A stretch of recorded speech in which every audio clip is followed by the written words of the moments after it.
ये है मैनपुरी से, जहां पर सुबह तड़के दिखवा पुलिस की पवन नाम के बदमाश से मुठभेड़ हुई। बदमाश के पैर में गोली लगी। 2 दिन पूर्व थाना क्षेत्र के ग्राम लाहौरीपुर में उक्त बदमाश पवन ने गत हाकिम सिंह की पीठ से कुचलकर हत्या की। पूर्व में भी हत्या, गैंगस्टर सहित कई मुकदमे बदमाश पर दर्ज थे। मुठभेड़ में बदमाश पवन के साथी कुलदीप को भी पुलिस ने गिरफ्तार कर लिया। उक्त बदमाशों से तमंचा और मोटरसाइकिल बरामद हुई है। थाना बिचवा के जरौली गांव के पास हुई पुलिस से ये बदमाश की मुठभेड़।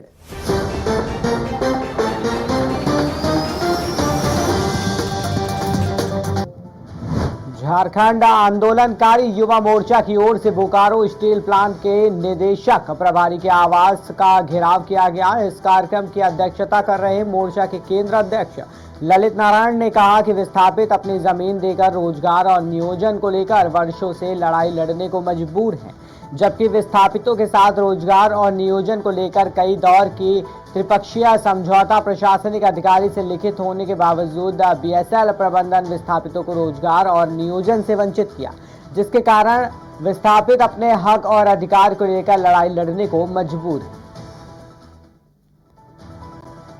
प्रभारी का आवास का घेराव किया और अभी जस्ट हम लोग इसका सभा को समापन किया। मेरा मेन बिंदु यही है कि त्रिपक्ष वार्ता में एक समझौता जो शासकीय अध्यक्षता में हुआ था, उसमें जो 9 किलोमीटर हम लोग उत्तरी क्षेत्र में गोंडीवाल दिलाने का काम किए थे, उस समझौता में एसडीओ की अध्यक्षता में जैसे नियोजन और रोजगार को लेकर के हुई थी। उसमें जो भी प्रभावित लोग हैं उसको अप्रेंटिस करवा करके नियोजन देने की बात कहा गया था और कॉन्ट्रैक्ट के माध्यम से लोगों को, जो अशिक्षित लोग हैं उसको रोजगार देने की बात हुई थी और असलियत की कंसेशन सहकारी समिति के माध्यम से लोगों को रोजगार मुहैया कराने का काम किया गया था। लेकिन प्रबंधन ने जब गोंडीवाल हो गया तो उसे धोखा देने का काम किया। इसके बाद से हम लोग आज तक वर्षों से आंदोलनरत हैं और वो एम्प्लॉयमेंट जमीन का मामला है। अभी हाईकोर्ट ने हम लोग को ऑर्डर भी दिया है। ऑर्डर 2022 में उपायुक्त महोदय के पास में मुआवजा हेतु भेजा भी गया है। तो मेरा कहना है कि आप जिसका जमीन लीजिएगा उसके बदले में क्या दीजिएगा, ये अभी तक मैनेजमेंट ने कभी इस सबको कभी देने का काम नहीं किया है। इसके बदले एक चीज़ हम लोग को दिया है, गरीबी, भुखमरी, बेरोजगारी, दंश झेलना, इसी तरह का काम प्रबंधन के द्वारा विस्थापितों में होता रहा है और धोखा देने का काम किया है। इसको लेकर के हम लोगों ने 8/5/2023 को 5 दिन तक 12/5 तक हम लोगों ने एडीएम बिल्डिंग में 24 घंटा हम लोग घेराव करने का काम किया, लेकिन उसमें प्रबंधन और प्रशासन के पहल पर उस धरना को हम लोगों ने स्थगित किया। तो हम लोग से वार्ता हुई, लेकिन वार्ता जब 9 तारीख को हुआ तो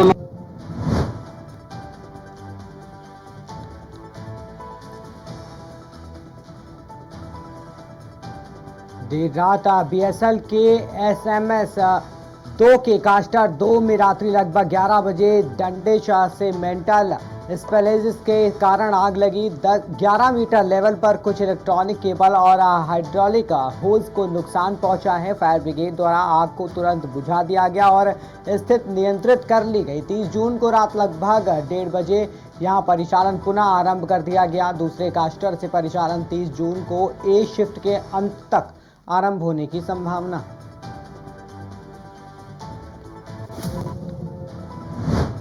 बोकारो में एप्पल कंपनी की तरफ से शुक्रवार को बोकारो मॉल में आई डेस्टिनी नाम एक स्टोर का उद्घाटन किया गया। इस कार्यक्रम में कंपनी के कई अधिकारी उपस्थित थे। इस उद्घाटन समारोह में शामिल निदेशक विजय दुगर एप्पल आई डेस्टिनी ने कहा कि द बोकारो मॉल में अपना एप्पल अधिकृत पुनः विक्रेता स्टोर का उद्घाटन किया गया है। इस स्टोर से एप्पल के खरीदारों के लिए एक शानदार नया गंतव्य तैयार हुआ।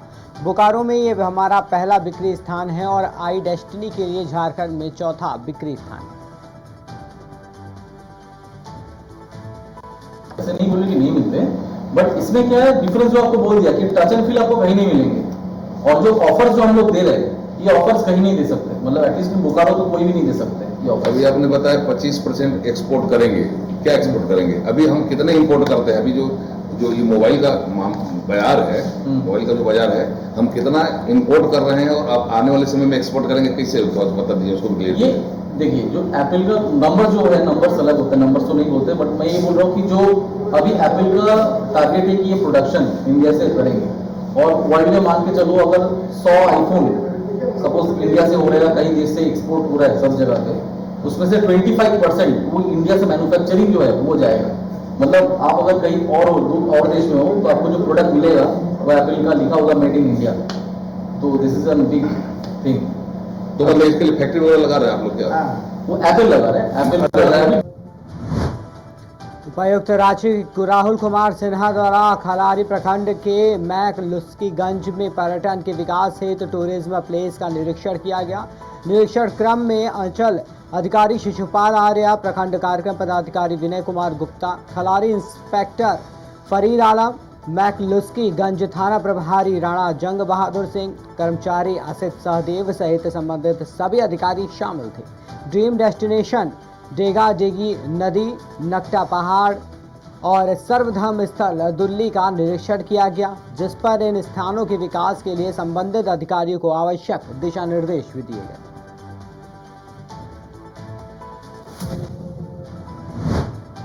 प्रयागराज फूलपुर के सराय नायता थाना अंतर्गत करनपुर गांव के युवक का बेंगलुरु में नरकंकाल मिलने के बाद से परिजनों का रो रो कर बुरा हाल है। परिजनों ने हत्या का शक जताते हुए हबुसा मोड़ पर चक्का जाम कर पुलिस के प्रति आक्रोश व्यक्त किया। पुलिस ने परिजनों द्वारा घटना की सूचना देने के बाद आरोपी को थाने पर बुलाकर बिना पूछताछ किए ही छोड़ दिया।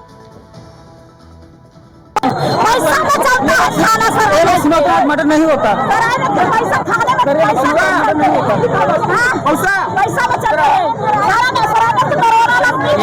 कुछ नहीं मिला,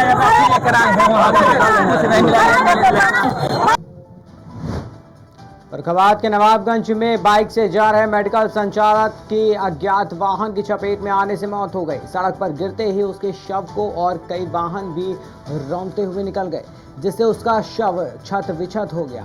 पुलिस ने शव कब्जे में लेकर मोर्चरी भेज दिया।